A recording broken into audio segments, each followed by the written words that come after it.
Hi parents, I hope you guys have had a great week. Ms. Sakumani here again to explain what we did in class and give you an idea of what the week looked like. I'm going to keep this video a little bit shorter because I know the last few have been longer, but the reason for that is that I wanted to give you an explanation as to why we do the activities we do in class and the reasonings behind it and why they're so important for developing foundational literacy and numeracy skills.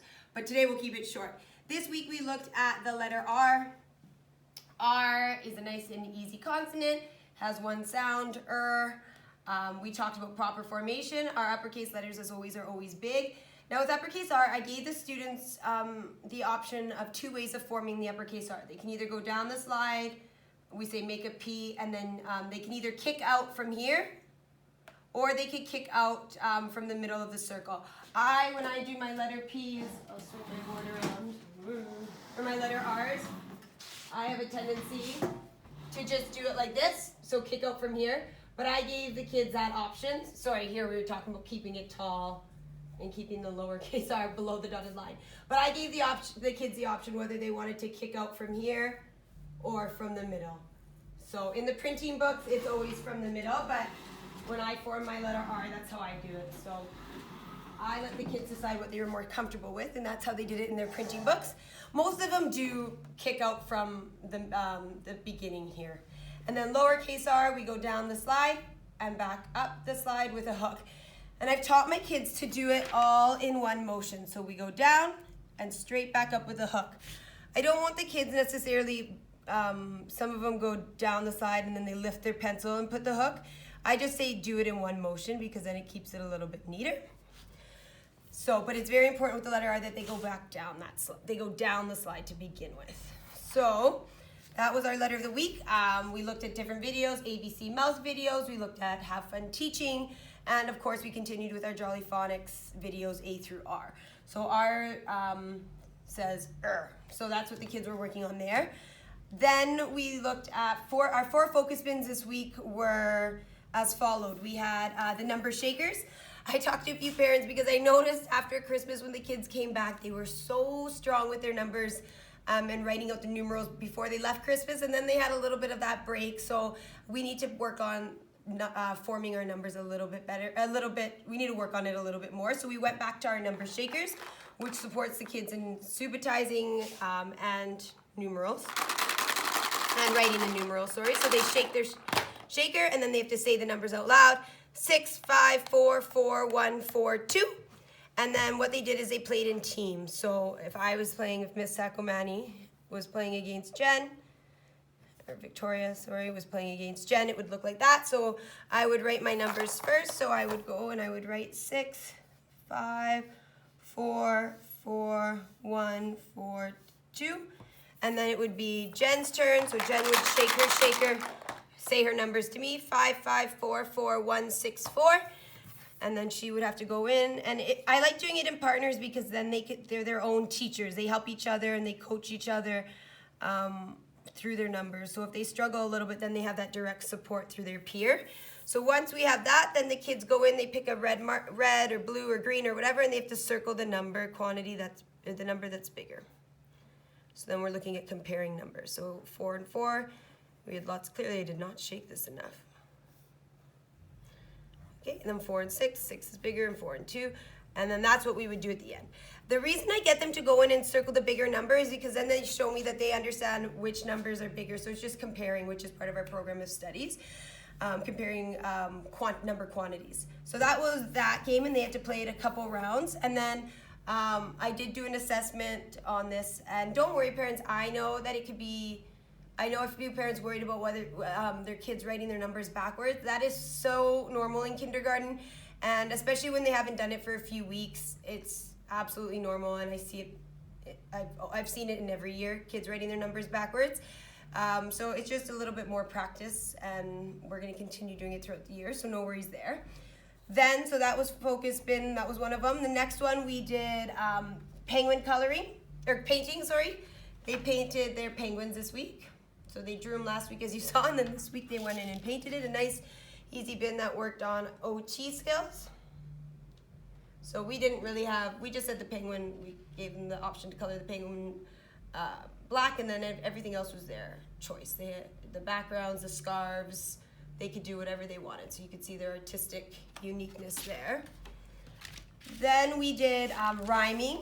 We reviewed again a new rhyming family. So we looked at app, so words that end in A and P. So map, gap, caps, nap, lap.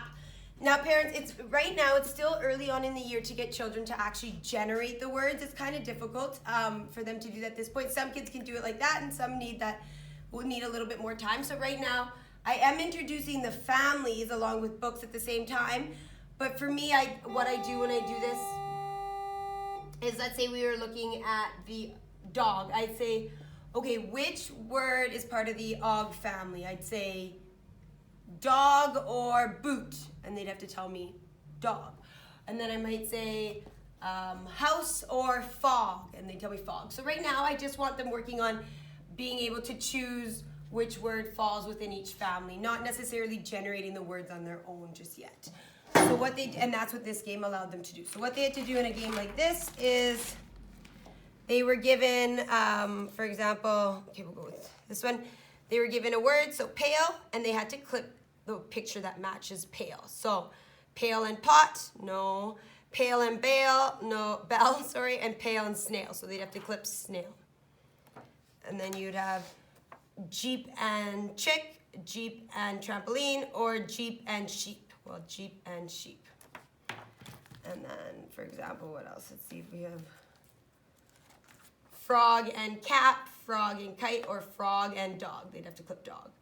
So they had a teacher supporting them through this. So the teacher would give them the word and then do exactly what I just did. Put each option with that word up top, and then the kids had to determine which one which picture it rhymed with. So that helped them with their rhyming, part of phonological awareness development. And then we also did make that number. So my kids are doing so great with their dice work. So what we did this week is we put 2 dice together. So what they had to do is they had to shake their dice and then count up their dice. So 1, 2, 3. Now I did introduce a strategy to the kids this week, and I call this strategy a counting on or a counting up strategy. Now I worked on it individually with each student when they came to this focus bin with me, but they were like, I didn't require them to use that strategy. I just presented them with their options because it is really a grade 1 strategy. But what they had to do is so let's say they had a number, for example, like this. They'd have to look at it, they'd tell me which dice they knew, so they might say 6. So they'd have to say 6, 7, 8, 9. And then they would take a color, find the 9 on the sheet, and color it in. And then they'd roll their dice again, and they'd have to say 5, 6, 7, 8, 9, 10. Find a 10 and color it in. So, and I had the kids kind of say loudly that first number, whichever one they chose. So let's say even they had a 4 and a 3. They could choose whichever dice that they wanted to use for the first one, but they had to say it out loud. So 4, 5, 6, 7. And that's why we say it's counting up or counting on strategy. And what this is doing is, 1, it's working on subitizing, but 2, it's helping the kids count faster instead of having to sit there and go 1, 2, 3, 4, 5, 6, 7. Well, I already know, and well, by me, I mean the kids already know that this is 4. So we don't have to count it. We just put it aside. 4, 5, 6, 7. And then they find it, the number colored in. So this gave me a lot of information. 1, can they recognize which number is which? So do they know that this is a number 12? Do they know that this is a number 8? 2, can they directly one-to-one correspondence count? And 3, can they put them together? So it gave me a lot of information on where they were at with their numbers. And then I also did some jot notes on whether or not they were using that strategy. Again, they don't have to use that strategy. I'd rather them count the number right, so that even if it means counting both dice. So that's what we did here, and it was a good assessment, a formative assessment for me. So that's what this is. It gave me a lot of information on the kids. So then parents, what else did we do? We did our letter R books this week. The kids are getting so good, so quick at this. And we did self-portraits this week. So you could see how they're getting better as the months go on with adding details, adding color. And this week, actually, the kids chose to color them. I usually keep my portraits black and white, but they wanted to color them. So if they wanted to, I gave them the option. They didn't have to. And then this time in particular, we, of course, talked about details. And I always draw a picture of me before I send them off to do this activity. And we kind of joke around. If I'm wearing big hoop earrings, I'll include that in my picture. If I have mascara on my eyes, I'll put my eyelashes a little bit longer. If I'm wearing lipstick, I'll put my lips that color, just so they understand what I mean by adding details and why they're important to pictures. And then the sticky notes are, just covering names. Their names are always at the bottom. And then, we also talked about proportions. Not having a massive head and a small body, or not having a small head and a massive body, or really long arms. So that word proportions I didn't use, but I just explained the idea of wanting every body part to match the size of the other ones. And then, what else, parents? We are starting an inquiry. We are starting an inquiry next week. It's going to be, we showed the kids a lot of videos on the Great Barrier Reef. So I think we're going to stick to an inquiry on oceans, but more specifically bringing it into the Great Barrier Reef and then the animals and coral that are part of that structure, so to say. And then, parents, just so you know, we do have a few field trips coming up. Unfortunately, and I did my best to make them work for the AMs, but with our bus scheduling and the timing as it is, we weren't able to put the AMs. We are going to bring in maybe an in-school field trip experience for the morning kids, but every which way I spun it, they were never going to be back to ride the buses. So we have field trips planned for my PM group because they have a longer span of time as they're not here on Thursdays. So I'll send out information about that. And the reason I'm mentioning it, it's not for a month and a half, but the reason I'm giving you that heads up is I'm sure the kids came home and said that they did have a field trip coming up. Well, I'll send home the field trip form once we've approved it and it's created. And again, I'm sorry, parents, that's just kind of the nature of the AM program versus the PM, but I really did my best to even ask programs if they'd start earlier with us or let us leave early, but it's just too tight with the bus schedules. And I just have parents who aren't able to find rides for their kids, which is completely understandable. So feel free to talk to me about that if there's any concerns. And that's it. That was our week. It was a great week. I'm looking forward to next week, and it was so nice having better weather. So I will touch base with you guys next week. Next week we'll start our Great Barrier Reef inquiry. We're going to look at the letter S. We have some art projects to do, and we're going to start really focusing on big book reading. So, and there's no school, thank you, Jen. There is no school on Tuesday. It is Faith Development Day for Edmonton Catholic District, for like the teachers, custodians, staff, Edmonton Catholic staff. So no school on Tuesday, February 4th.